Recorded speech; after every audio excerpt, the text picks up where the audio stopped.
భక్తిలో వృద్ధి పొందుట ఎట్లు అనే విషయాన్ని మనం తెలుసుకుందాం. భక్తిలో వృద్ధి పొందుట ఎట్లు. ప్రియమైన దేవుని వాళ్ళారా,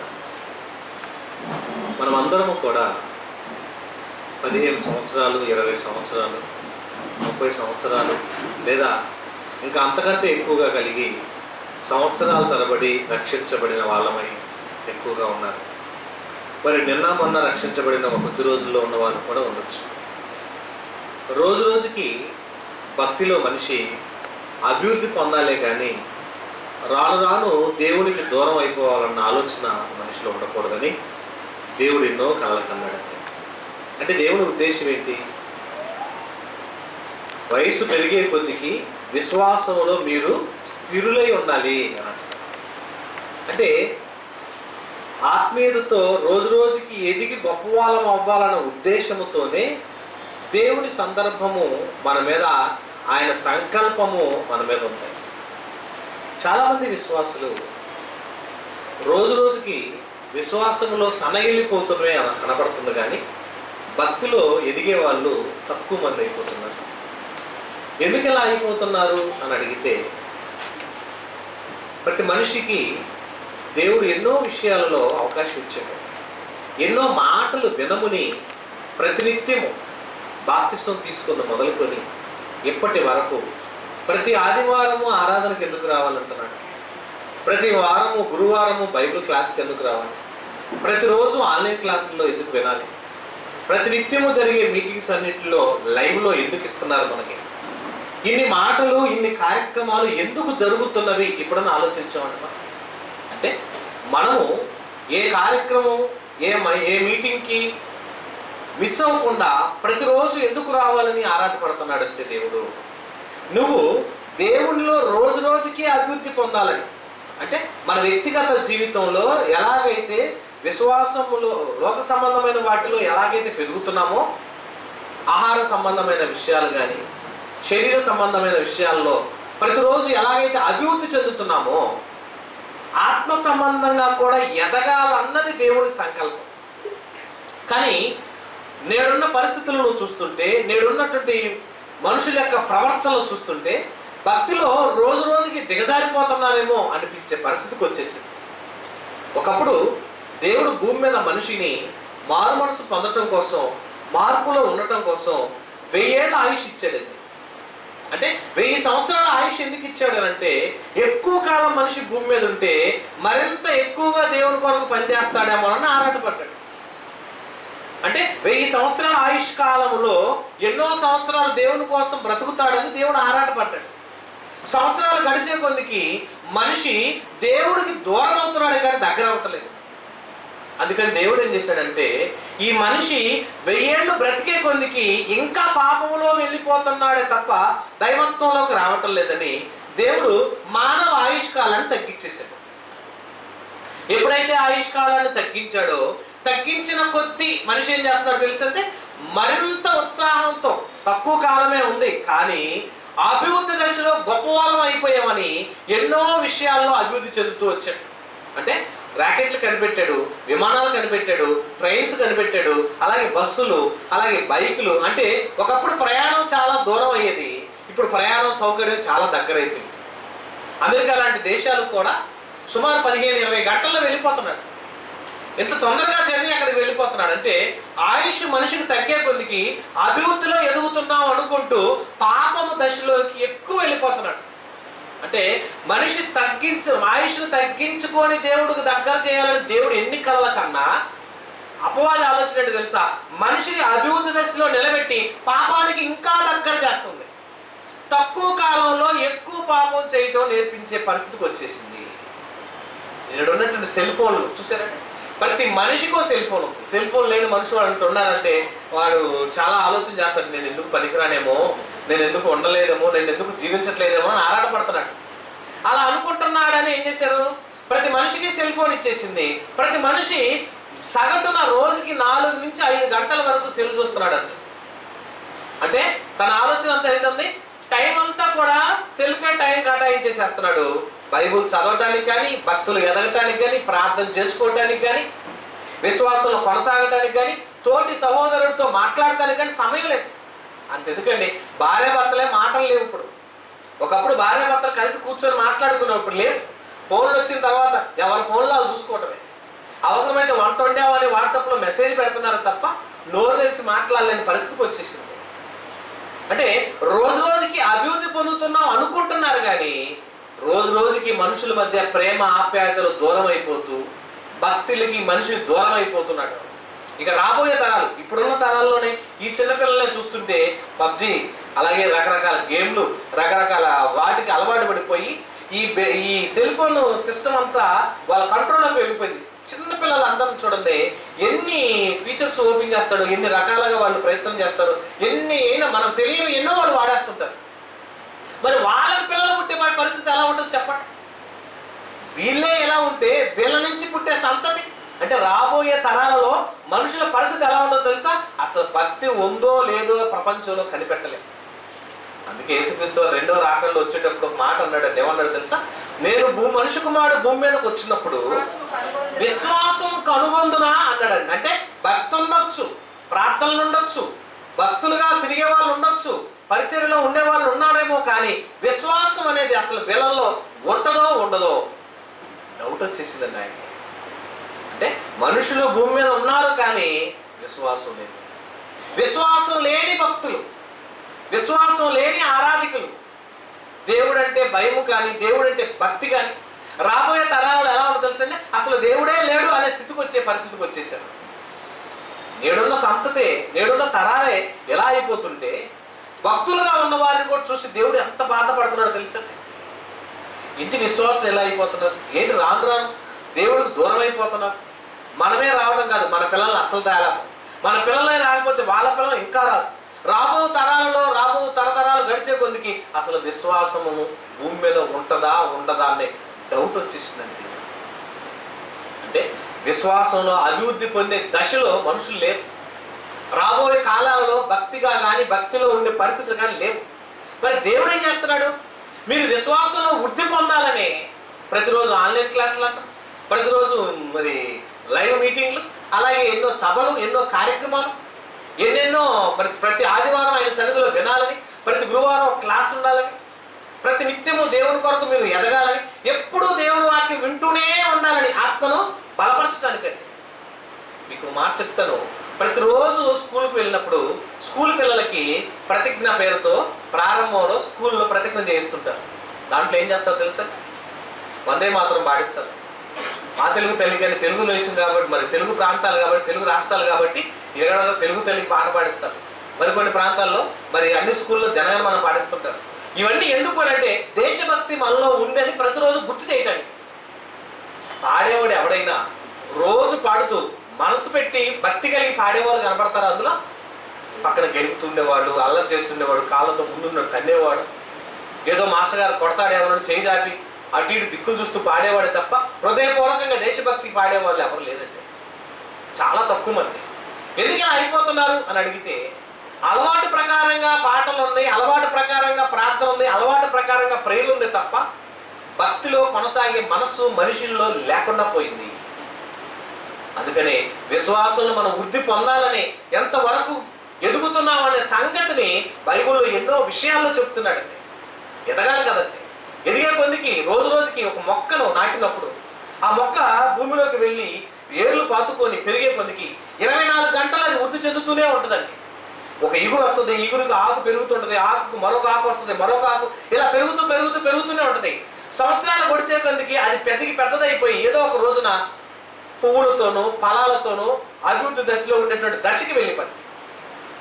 మనిషి మనం కూడా విశ్వాసంలో ఉన్నాము, విశ్వాసం కొనసాగిస్తున్నాము, విశ్వాసంలో కొనసాగుతున్నాము, కానీ మనకంటూ విశ్వాసంలో ఎదిగామన్న ఆనవాళ్ళు ఎవరిదో కనపడతలేదు.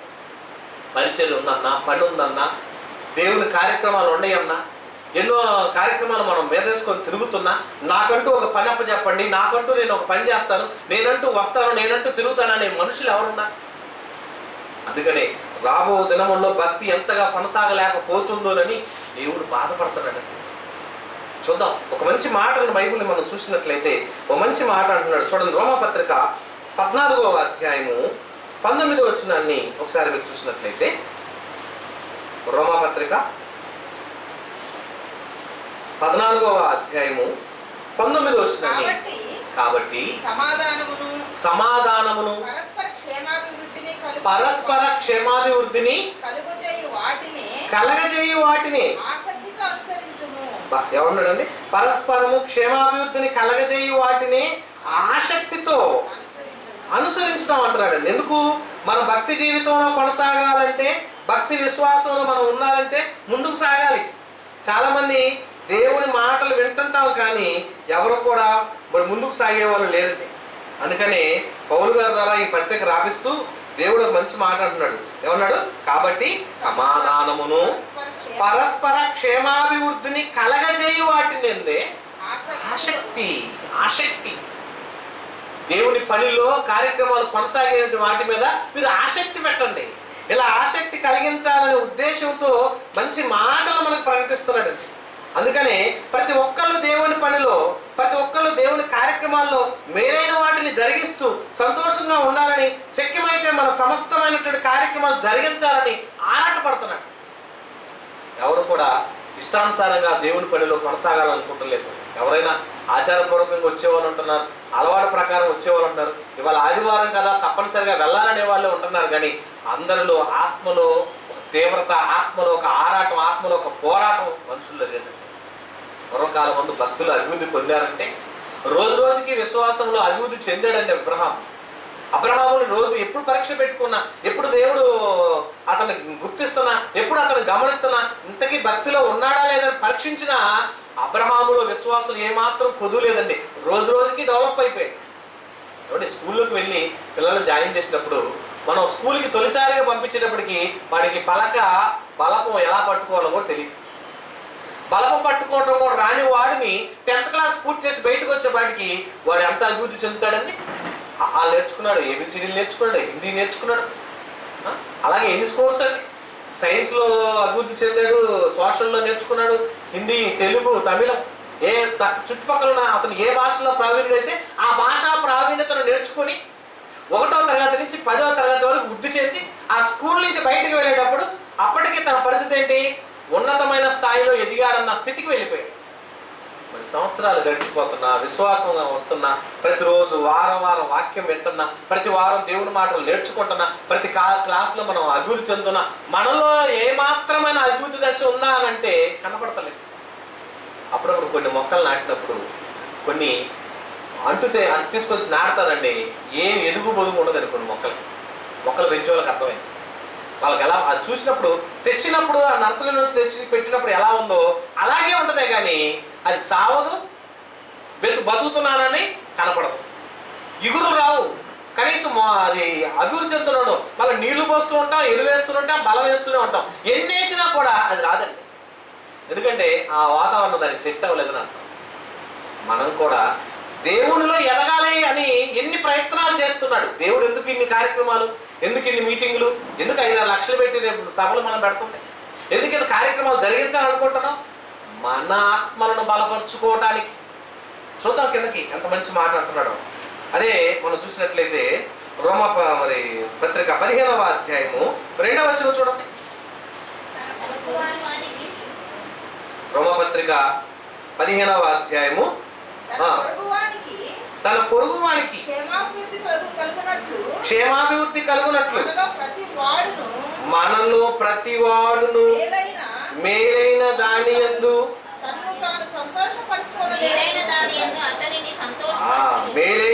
యందు అతనిని సంతోషపరచవలెను.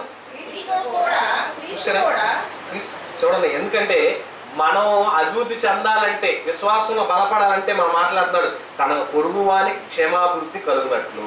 ఏమండి, మనమే రాలేకపోతున్నాం. మన ఆదివారం మనం ఆదివారం రావడానికి మనకు బద్ధకం అయిపోతుంది. మనమే టైంకి రాలేకపోతాం. ముందుగానే మనం ఆలోచించి మరో సహోదరుడికి ఫోన్ చేసి సిద్ధపడ్డారా, రెడీ అయ్యారా అని ఎవరైనా ఫోన్ చేస్తామని మనం ఎవరికైనా తెలియజేస్తామా? తొందరగా రండి, టైం అవుతుంది, ముందుగా రండి అని ఎవరు పట్టించుకోండి. మనమే బలపరచుకోవడం కష్టం అయితే ఇక్కడ ఏమన్నాడు? తన పొరుగు వారి క్షేమాభివృద్ధి కలుగునట్లు మనలో ప్రతివాడు మేలైన దాని యందు అతన్ని సంతోషపరచవలెను. మనల్ని మనమే సంతోషపరచుకోలేకపోతుంటే, మనల్ని మనమే దేవుని సన్నిధికి తీసుకురావడం బద్ధకం అయిపోతుంటే, సమయానికి రావడమే మనమే మనకు కష్టం అయిపోతుంటే, మన పొరుగు వారి మీద ఆలోచన ఎక్కడుంది? అదే పౌలు గారు అంటున్నాడు ఇక్కడ, ఏమన్నాడు? తన పొరుగు వారి క్షేమాభివృద్ధి కలుగునట్లు మనలో ప్రతివాడు అంటే ప్రతి ఒక్కళ్ళు, పనిలో ఉన్న ప్రతి ఒక్కళ్ళు, ప్రభువులో ఉన్న ప్రతి ఒక్కళ్ళు ఏమన్నాడు? మేలైన దాని యందు అతనిని సంతోషపరచవలెను. ఏంటి మేలైంది భూమి మీద మనకి? ఎదుటి వ్యక్తికి మేలు చేయడం అంటే ఏంటంటే, మేలైనదంటే వాక్య సంబంధమైన ఆత్మ సంబంధమైన మాటలతో వారిని తృప్తిపరచటం, ఎదుటి వారిని ఆత్మీయంగా బలపరచటం, ఎదుటి వారిని దేవుని వాక్యం చేత దేవుని కొరకు నిలబెట్టేటట్టుగా చేయటం. దాని కొరకు మనం అందరం సంతోషపరచవలను. కిందకి అన్నాడు 13వ వచనంలో, క్రీస్తు కూడా తన్ను తాను సంతోషపరచుకొనలేదు గాని. చూసారని అంటాడా? క్రీస్తు కూడా అంట తన్ను తాను సంతోషపరచుకోలేదంట. మనమైతే మనల్ని మనం సంతోష పెట్టుకుంటాం. నా ప్రాణమా తిను, త్రాగు, సుఖించు, ఆనందించు, శరీరాన్ని గురించి ఆలోచిస్తాం. ఆయన శరీరాన్ని గురించి పక్కన పడేసాడు. తన సంతోషాన్ని చూసుకోవాలా, తన ఆనందాన్ని చూసుకోవాలా, తన సుఖాలు చూసుకోవాలా. చూడండి ఏమన్నాడు? క్రీస్తు కూడా తన్ను తాను సంతోషపరచుకొనలేదు కానీ నిన్ను నిందించు వారి నిందలు నా మీద పడెను అని రాయబడినట్టు ఆయనకు సంభవించెను. మన మీద ఉన్నటువంటి భారాలు, మన మీద ఉన్న పాపములు, మన మీద ఉన్నటువంటి ఇబ్బందులు అన్నీ ఆయన మీద పడ్డాయి. భరించాడు అంటే పొరుగు వారి మీద క్షేమాలు, పొరుగు వారి యొక్క ఆత్మీయత మీద, పొరుగు వారి యొక్క ఆత్మ సంబంధమైన విషయాల్లో బలపరచుట కొరకు ఆయన నిలబడ్డాడు. ఎవరన్నా ఉన్నామంటే మన పొరుగు వారిని ఆత్మీయంగా బలపరచాలన్న ఆలోచనలో ఎదుగుతున్నామా? అసలు మనమే మనం పడిపోతామేమో అన్న భయంతో ఉంటాం, మనమే అక్కడ దేవుడు దూరం అయిపోతామో అన్న బాధతో ఉంటాం. పొరుగు వారి గురించిన ఆలోచన ఇంకెక్కడ ఉంటుంది? అందుకని ఇంకొక మంచి మాట మనం చూసినట్లయితే, చక్కని మాట అంటున్నాడు చూడండి బైబిల్లో. మనం చూసుకుంటూ పోతుంటే చక్కని మాట అంటున్నాడు. కొరింథీయులకు రాసిన మొదటి పత్రిక 8వ అధ్యాయము. ఇక్కడ చూస్తే మన జ్ఞానం గలవాళ్ళం అంటున్నాడు. కొరింథీయులకు రాసిన మొదటి పత్రిక 8వ అధ్యాయము మొదటి వచనం చూసినట్లయితే ఏమంటున్నాడు? మనం అంతా మనం ఎలాంటి వాళ్ళం అంటండి? జ్ఞానం గలవాళ్ళం అంటున్నాడు. అంటే ఆల్రెడీ మనం జ్ఞానం కలవారమై ఉండాలని. ఎందుకంటే విగ్రహ సంబంధమైన వాటి విషయం అని మాట్లాడుతూ అంటున్నాడు, మనము జ్ఞానము గలవారు, మనమందరం జ్ఞానం గలవారమని ఎదుగుదము. జ్ఞానము ఉప్పొంగ చేయను కానీ ప్రేమ క్షేమాభివృద్ధి కలగ చేయను. అంటే ఏమన్నాడు తెలుసా? మనం జ్ఞానం గలవాళ్ళం అంటున్నాడు. దేవుణ్ణి ఎరగటం అంటే ఏంటో తెలుసా? జ్ఞానం గలవాడని అర్థం. రాబోయే కాలంలో దేవుణ్ణి ఎరిగే వాళ్ళు లేరు, భక్తి చేసేవాళ్ళు లేరు. అసలు ఎందుకు పుడుతున్నారో, ఎందుకు పెరుగుతున్నారో, ఎందుకు బ్రతుకుతున్నారో, ఎక్కడికి వెళ్ళిపోతామో, చావు అయితే ఏమవుతుందో, ఏం జరుగుతుందో ఎరిగే పరిస్థితి కానీ, తెలుసుకునే పరిస్థితి కానీ, తెలియజేసే పరిస్థితి కూడా లేకుండా పోతుంది. ఇప్పటికైతే మనల్ని అంటున్నాడు, మీరు జ్ఞానం గల్లోళ్ళు. అయితే మనం ఏం చేస్తున్నాం? మన జ్ఞానం మన దగ్గరే ఉంచుకుంటున్నాం, బయటకు తెలియజేయట్లా, ప్రకటించట్లా, తెలియచేట్లా, ఎవరికి చెప్పట్లా. అందుకని మీరు జ్ఞానం గలవాళ్ళు, మీరు తెలియగలవాళ్ళు. మిమ్మల్ని పోగొట్టుకోవాలని దేవుడు ఆలోచన కాదు. దేవుడిని మిమ్మల్ని ఎన్నుకున్న తర్వాత మిమ్మల్ని నరకాన్ని పంపించాలని, మిమ్మల్ని తోసేసుకోవాలి, మిమ్మల్ని దేవుడు దూరం చేయాలన్న ఆలోచన అయితే దేవుడికి లేదండి. ఎందుకని? మీరు దేవుని కొరకు బ్రతకాలనే మిమ్మల్ని బలపరుచుకుంటున్నాడు. ఎందుకు ఈ సభలు కార్యక్రమాలు? ఎందుకు ఇంత కష్టపడుతున్నారు? ఎందుకు రాత్రి భావాలు ప్రతిరోజు 2, 3 అవుతుంది? మనం కొంతమంది అయితే తెల్లవారులు అయిపోయి 2, 3 రోజులు అయితే తెల్లవారుల దాకా ప్రయాణం చేస్తూనే ఉన్నారు. ఈ 10 రోజుల నుంచి పరిచర్యకి నిలబడి వచ్చే వాళ్ళు కనీసం సరైన నిద్ర లేకుండా తిరుగుతున్నారు. ఎంత కష్టపడుతున్నారు. రాని వాళ్ళు మాత్రం హాయిగా నిద్రపోతున్నారు అనుకోండి. వచ్చే వాళ్ళ పరిస్థితి గురించి చెప్తున్నారు. ఎందుకు? తన పొరుగు వారిని కాపాడుకోవడం కోసం మనం ప్రయాసపడాలి, ప్రయత్నం చేయాలి. ఎందుకు ఆ ప్రయత్నం చేయమంటున్నాడు? ఎందుకు ఇలా చేయడం వల్ల వచ్చిన లాభం చూడండి. అక్కడ మనం చూస్తే 14వ అధ్యాయం 3వ వచనం చూస్తే, కొరింథీయులకు రాసిన మొదటి పత్రిక 14వ అధ్యాయం 3వ వచనం చూడండి. ఏమంటున్నాడు? క్షేమాభివృద్ధియు హెచ్చరికయు ఆదరణయు కలుగునట్లు ప్రవచించువాడు మనుషులతో మాట్లాడుచున్నాడు. భాషతో మాట్లాడేవాడు తనకే క్షేమాభివృద్ధి కలగజేసుకొనును గాని ప్రవచించేవాడు సంఘానికి క్షేమాభివృద్ధి కలగజేయును. అంటే ప్రకటించేవాడు సంఘానికి క్షేమాభివృద్ధి కలగజేయను. అప్పట్లో భాషలు చెప్పే వాళ్ళ గురించి మాట్లాడారు. ఆ భాషల విషయంలోనూ ప్రవచనాల విషయంలోనూ మాట్లాడుతూ ముందు ఇంపార్టెంట్ ఏం చేస్తారు తెలుసా? సంఘక్షేమం మీద ఆరాటపడ్డారు.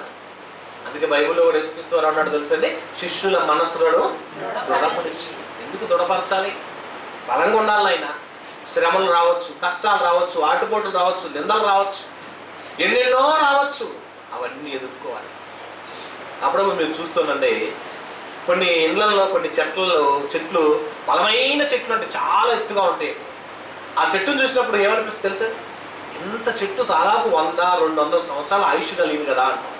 అది 200-300 ఆయుష్ కలిగిన చెట్టే, కానీ అది ఎన్ని తుఫాన్లు ఎదుర్కొని ఉంటుంది, ఎన్ని ఒడిదుడుకులు ఎదుర్కొని ఉంటుంది, ఎన్ని మరి కరువులు ఎదుర్కొని ఉంటుంది చెప్పండి. అప్పుడప్పుడు ఆ వృక్షాలను చూసైనా మనం మనసు మార్చుకుంటే అవి అంత నిలబడ్డాయి, స్థిరపడ్డాయి అని. మనం కూడా విశ్వాసంలో స్థిరులవ్వాలి, బలపడాలి, వృద్ధి పొందాలి. నీ ద్వారా అనేక మంది రక్షించబడాలంటే నీ వంతు ఏం చేస్తున్నావు దేవుడికి? నీ వంతు ఏం చేయగలుగుతున్నావు దేవుడికి? నీ వంతు దేవుడికి ఏం ఇవ్వగలుగుతున్నావు దేవుడికి? అదే అంటాడు, పొరుగు వారి క్షేమాభివృద్ధి కొరకు నీ పని ఏం చేస్తావు? పరిచయం నిమిత్తం, పని నిమిత్తం ప్రయాసపడండి. పని ఉందంటే పురుకొల్పు పడండి. ఆ పనిలో నేను పాలిభాగస్తున్నాను, ముందుకు నడవండి.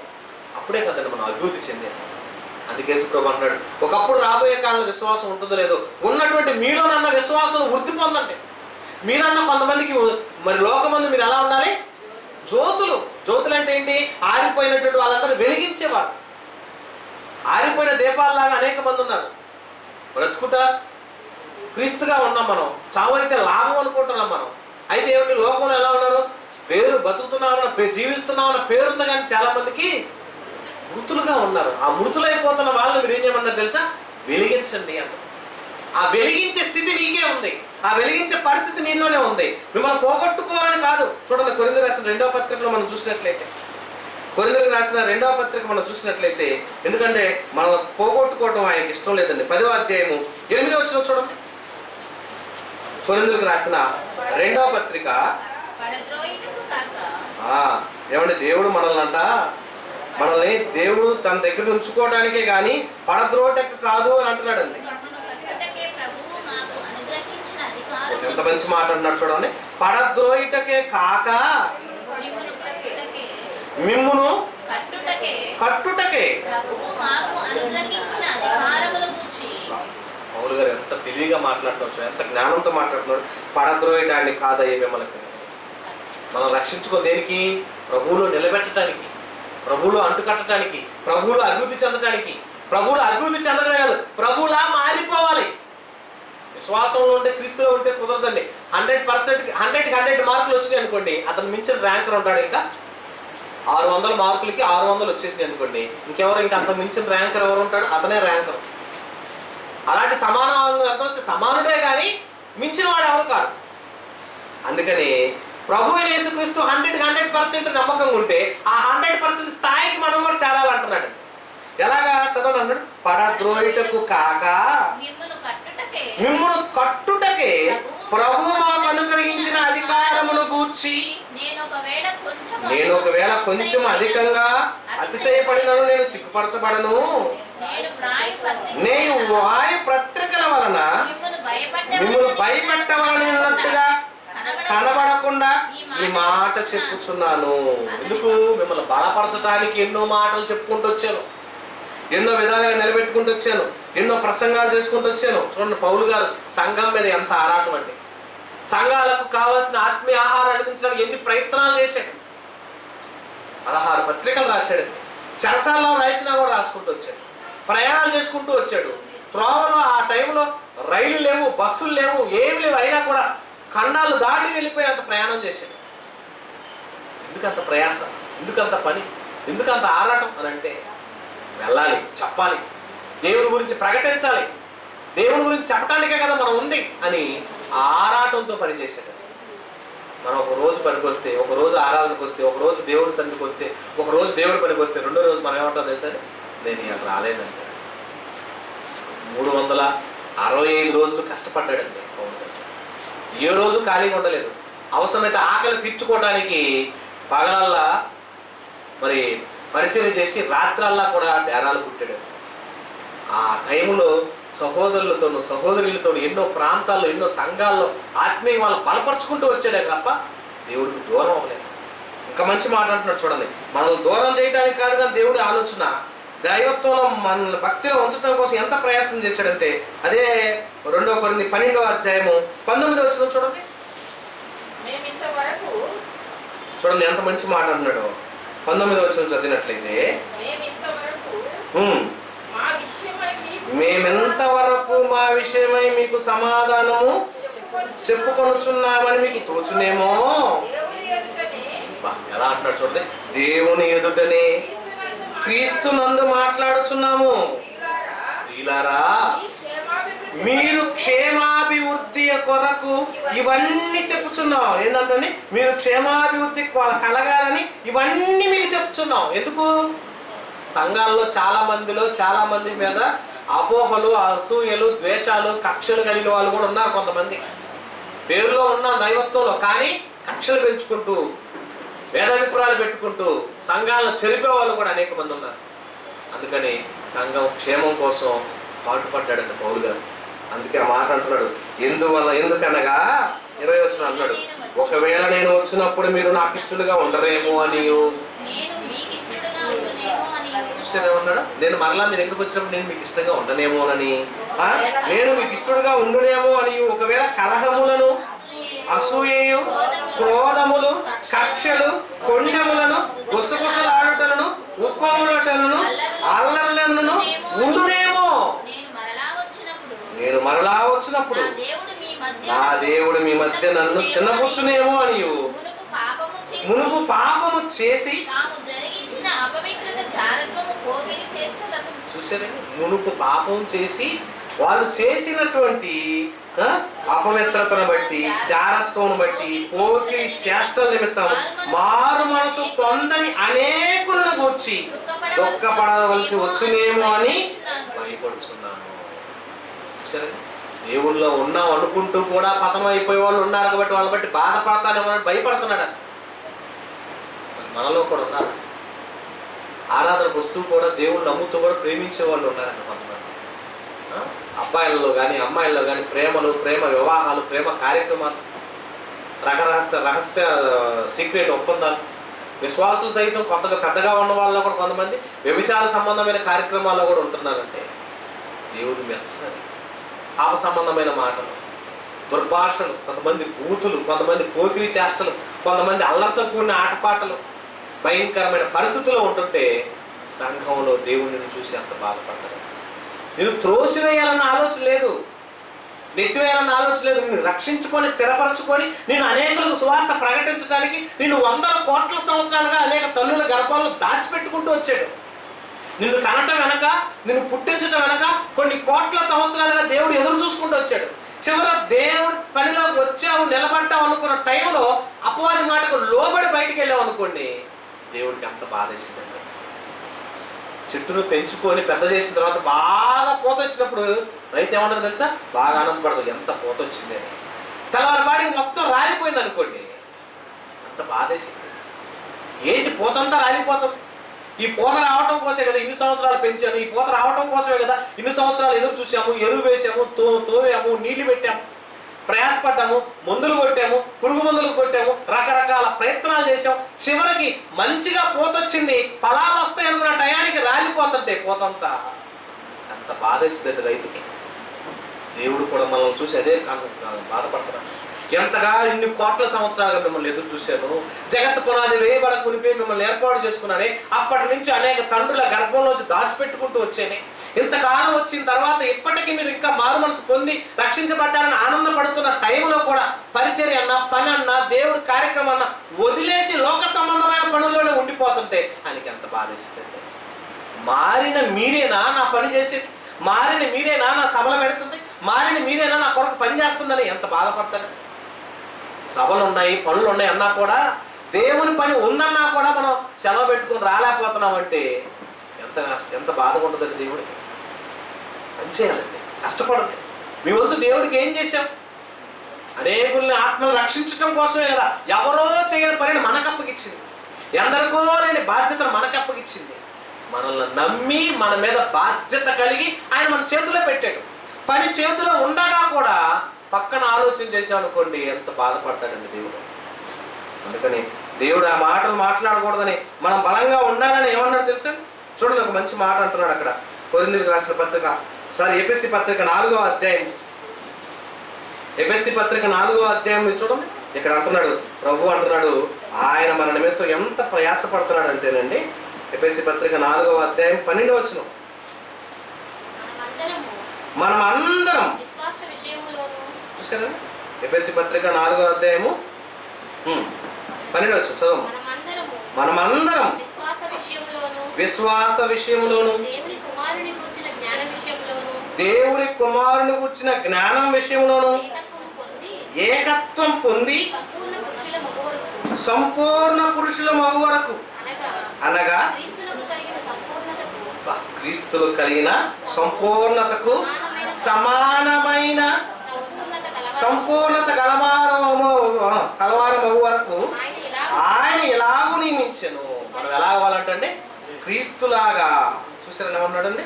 మనం అందరం అంట విశ్వాస విషయంలో దేవుని కుమారులు గుర్చిన జ్ఞాన విషయంలో 11వ వచనం నుంచి అంటాడు, మనం అందరము విశ్వాస విషయములోను దేవుని కుమారుని గూర్చిన జ్ఞానం విషయంలోను ఏమన్నాడంటే ఏకత్వం, ఒకటే తత్వం, ఒకటే ఆలోచన, ఒకటే భావం కలిగిన వాళ్ళమై, ఒకే ఆలోచన కలిగి. చూడండి, సంఘం అంతా ఏకత్వము, ఏక మనస్సు, ఏకత్వం కలిగి పరిచయం చేసింది అప్పట్లో. మనం కూడా ఏంటి గోల్ పెట్టుకోవాలి, ఇది చెయ్యాలి, ఈ పని ఉంది, మనం చేద్దాం, మనం వెళ్దాం, మనం ప్రయాసపడదాం. ఎంతమందిని అవకాశం ఉంటే అంతమందిని మీటింగ్ రప్పిద్దాం, ఎంతమందిని అవకాశం ఉంటే అంతమందిని పోగు చేద్దాం, ఎన్ని అవకాశాలు ఉంటే అన్ని రకాల ప్రయత్నాలు చేద్దాం. చేసే వాళ్ళు ఉన్నారు. చేయమనే కదండి దేవుడు చెప్తుంది. మీటింగులు పెడుతున్నావు, సభలు పెడుతున్నావు అంటే ఎంత నేను కష్టపడతాను, ఇష్టపడి చేయాలి. నేను బాప్తిసం పొందిన తొలి దినాలలో ఆ సంఘంలో రక్షించబడ్డ దినముల్లో వాళ్ళు ఎంత ప్రయాసపడేవాళ్ళు తెలుసా? కనీసం భోజనాలు పెడితే భోజనాలు విస్తరణలో నేనెత్త ఆరాటపడేవాళ్ళు. నేను తీయాలి. ఎందుకు? పనిలో పరిచయంలో నేను చేయాలి, నేను పొందుకునే ఆశీర్వాదాలు నేను పొందాలి, దేవుడిచ్చే ఆశీర్వాదాలు దీవెనలు నేను పొందుకోవాలని ఇష్టపడి పనిచేసాను. మన దగ్గరకు వచ్చేపాటికి ఏమవుతుందో తెలుసా? నాది కాదుగా ఈ పని, నేను ఎందుకు చేయాలి, నేను ఎందుకు చేస్తాను, నాకేం పని, నేను ఎంఏటీహెచ్ పూర్తి చేశాను ఒకళ్ళు, నేను కోఆర్డినేటర్గా ఉన్నాను ఒకళ్ళు, నేను లెక్చరర్ నేను ఒకళ్ళు, నేను సంఘ పెద్దలను కొందరు, రకరకాల ఆలోచనలోకి వెళ్ళిపోతాను. కానీ పనిలో ముందుంటున్నా. నువ్వు ఏ పదవులో ఉన్నా, ఏ కోర్సులో ఉన్నా, ఎక్కడున్నావు? పనిలో ఉండాలి, నువ్వు పరిచర్యలో ఉండాలి. ఇక్కడ ప్రభువు నిమిత్తమే ఏం చేశాడు చూడండి, మనమందరం విశ్వాస విషయములో దేవుని కుమారుని గుర్చిన జ్ఞాన విషయములోను ఏకత్వము పొంది సంపూర్ణ పురుషుల మగు వరకు. సంపూర్ణ పురుషులు అంటే అందరం ఒకటే అయిపోవాలి. క్రీస్తు ఎలాగైతే పరిపూర్ణుడయ్యాడు, 100 మార్కులకి 100గా పనిచేశాడు, మనం కూడా ఆ స్థాయికి ఎదుగుతూ ఏమన్నాడు? ఇంకా 12వ వచనం, క్రీస్తుకు కలిగిన సంపూర్ణతకు సమానమైన సంపూర్ణత గలవార మగు వరకు. క్రీస్తులాగా మనం కూడా మారిపోయేంత వరకు రాను ఏమవుతుందండి? అలా మారిపోవాలి. అలా మారిపోవాలి. చెట్టుకు పండు ఉంటుంది, పండు ఏమైపోతుంది తెలుసండి? ముందు బిందిగా ఉన్నప్పుడు ఆకుపచ్చ రంగులో ఉంటుంది, పండుగ మారే కొద్దిగేది చక్కగా దానికి కలర్ వచ్చేసిందండి. పూర్తి కలర్ ఎప్పుడు వచ్చేసింది? పూర్తిగా ఎల్లో కలర్ వచ్చేసింది, మామిడి పండు తయారైపోయింది అనుకుంటాం. సంపూర్ణం అయిపోయింది. అది పండిపోయింది అనగానే వాసన మొదలైంది. నేను పండాను, తినడానికి రెడీగా ఉన్నాను. మనం కూడా భక్తిలో ఎదుగుతున్నాం అంటే ఏమో తెలుసా? క్రీస్తు పరిపూర్ణుడు అయిపోయినట్టుగా ఆ పరిపూర్ణత మనలో కూడా రావాలంటే. భక్తిగా ఉంటేనే సరిపోదు, విశ్వాసం అంటే సరిపోదు, పరిచర్లో ఉన్నామంటే సరిపోదు. క్రీస్తులా సంపూర్ణత కలిగిన వారిగా మారిపోవాలి. ఇంకా కిందకి అన్నాడు చూడండి, పరిశుద్ధులు సంపూర్ణగునట్లు క్రీస్తు శరీరము క్షేమాభివృద్ధి చెందుటకును పరిచర్య ధర్మము జరిగించుటకును ఆయన కొందరిని అపోస్తలుగాను, కొందరిని ప్రవక్తలుగాను, కొందరిని సువార్తికులుగాను, కొందరిని కాపరులుగాను, ఉపదేశకులుగాను నియమించెను. సంఘం అంటే ఏంటి? కొందరు కడిగేవాళ్ళు, కొందరు తుడిచేవాళ్ళు, కొందరు వెళ్ళేవాళ్ళు, కొందరు చెప్పేవాళ్ళు, కొందరు ప్రకటించేవాళ్ళు, అందరం కలుస్తుంటే సంఘం. అలా కలిసిన వారమై ఉండి అందరూ సంపూర్ణ కలిగే వారమై ఉండాలి అని. అందరూ కష్టపడాలి, అందరూ పనిచేస్తేనే కదా సభలు జరిగేది. నాది కాదు కదా అని వాళ్ళు కాదు కదా నాదెందుకు నేనెందుకు అని ఎవరికి మనం అయిపోయాం అనుకుని ఎలా జరుగుతుంది? చేద్దాం, ప్రయాసపడదాం. అలా ప్రయాసపడి ప్రభు పనిలో ఉంటేనే తప్ప ఈ సమాజం మారదు. ఆయుష్ తగ్గిపోయిందండి. 1000 ఏళ్ళ ఆయుష్ ఎంత, 60-70 ఏళ్ళ ఆయుష్ ఎంత. ఇప్పుడు పుట్టబోయే పిల్లలకి 50 ఏళ్ళకే ఆయుష్కాలం వచ్చే పరిస్థితి అంతకన్నా లేదు. మనుషులు కూడా చూసారంటే పొట్టోళ్ళు అయిపోతున్నారు. పుట్టే పిల్లలందరూ పెరగట్లా, హైట్ పెరగట్లా. చూడండి, రాను మరగుజ్జోళ్ళు అయిపోతున్నారు. వయసు పెరిగే వాళ్ళు ఎక్కడో ఒకళ్ళు కనపడుతున్నారు. రాను చాలా మంది ఆడపిల్లలు అయితే కనీసం 4.5 నుంచి 5 అడుగుల హైట్కే పరిమితం అయిపోతారు. పడిపోతుంది లోకంలో వారు తిండిని బట్టి, నడిచి నడవని బట్టి, ప్రయత్నాన్ని బట్టి ఆయుష్కాలం తగ్గిపోతుంది. అలాగే హైట్ కూడా పడిపోతుంది. ఒకప్పుడు రాజులు అంటే అందరూ తెలుసండి 6 అడుగుల నుంచి 7-8 అడుగులు ఎత్తు ఉండేవాడు అండి మనిషి. ఆ డ్రెస్సులు నేను ఒకసారి చెప్పాను, సాలార్జంగ్ మ్యూజియంలో రాజులు ధరించిన డ్రెస్సులు చూడండి. ఆ డ్రెస్ చూస్తే అందరూ తెలుసండి దాదాపు టీవీ ఎత్తుండే దీని కింద నుంచి. అంత డ్రెస్ ఉన్న మనిషికి అనిపించింది. అంత ఎత్తుండేవాడు. అవును, అప్పట్లో దర్వాజాలు కూడా ఇంటికి ఎంతో పెద్దవి పెట్టేవాళ్ళు అండి. ఎందుకు అంత పెట్టేవాళ్ళు అంటే మనుషులు అంత అజానుభావులు అనేవాళ్ళు. ఇప్పుడు ఏడా అన్నీ తగ్గిపోతుంది. ఆయుష్తో తగ్గిపోతున్నాయి, పెరుగుదల తగ్గిపోతుంది, మనిషి అరుగుదల తగ్గిపోతుంది, ఆరోగ్యంతో పాటు అన్నిటితో పాటు కంటి చూపు కూడా తగ్గిపోతుంది. ఒకప్పుడు కంటి చూపు 2 తరాలకు పోయబడేది అనేవాళ్ళు. కళ్ళు తీసి ఇంకోళ్ళు కళ్ళు పెట్టేవాళ్ళు. ఇంకా కళ్ళు కూడా మామూలుగా ఉండే 10 సంవత్సరాలు 20 సంవత్సరాలు వచ్చేప్పటికే కళ్ళజోడు పెట్టే పరిస్థితికి వచ్చింది. అంటే రాను ఆయుష్కాలం పడిపోతుంది, దిగజారిపోతుంది. మనం దేవుడు దూరం అయిపోతుంది. ఎంతగా అభివృద్ధి చెందాలని దేవుడు అనుకున్నాడో అంతగా పడిపోతున్నాడు. అందుకని దేవుడు ఆరాటపడుతున్నాడు. నేను భూమి మీద మనిషి కుమారుని పంపించినప్పుడు మీలో విశ్వాసమును అనుకుంటున్నా. ఉంటారా? ప్రార్థించే వాళ్ళు ఉంటారా? అసలు సభలు పెట్టే వాళ్ళు ఉంటారా? మీటింగ్లు జరిగే ఉంటాయా? రాను కార్యక్రమాలు జరుగుతాయా లేదా? సేవకు కలిసిన చంపేస్తున్నారండి. సేవకు వెళ్ళే వాళ్ళని లేకుండా చేయాలని, అసలు క్రైస్తవం అనేది ఇండియాలో లేకుండా చేయాలని కంకణం కట్టుకున్నారు చాలా మంది. రహస్యంగా ఎన్నో చేస్తున్నారు. ఇక రాను బహిరంగ సువార్త సభలకు అనుమతులు ఉండవు, పర్మిషన్లు ఉండవు, ఇంక ఇళ్లలో సభలు ఉండవు, సంఘాల్లో కార్యక్రమాలే రావు. రాను ఆన్లైన్ క్లాసులు అయిపోతాయి. ఇక ఎంతమంది వింటారో, ఎంతమంది నిద్రపోతారో, ఎంతమంది పనిలో ఉంటారో, పరిచయంలో ఉంటారో. రాను మన పిల్లల పరిస్థితులు ఏంటో అర్థం కాని స్థితిలోకి వెళ్ళిపోతారు. కాబట్టి ఆలోచించండి. తరతరాలు మనలో బలంగా ఎదగాలంటే ముందు ఉన్న మీరు అనేకులను వెలిగించండి, బలపరచండి అంటున్నారు. చూడగా మాట చూసి ముగించుకుందాం. ఎఫెసీ పత్రికలోనే మనం చూసినట్లయితే, మన విషయంలో మనం చూసినట్లయితే 29వ వచనం చూడండి. అక్కడే అంటున్నా, అదే 4వ అధ్యాయం 29వ వచనం చదవము. వినువారికి మేలు కలుగునట్లు అవసరమును బట్టి క్షేమాభివృద్ధి కరమైన అనుకూల వచనమే పలకండి గాని దుర్భాష ఏదైనా మీ నోట రానియకండి. వ్యర్థమైనటువంటి మాటలు జోలికి మీరు వెళ్ళకండి. వ్యర్థమైనటువంటి దోషణ కలిగిన మాటలు మీతో మాట్లాడకండి.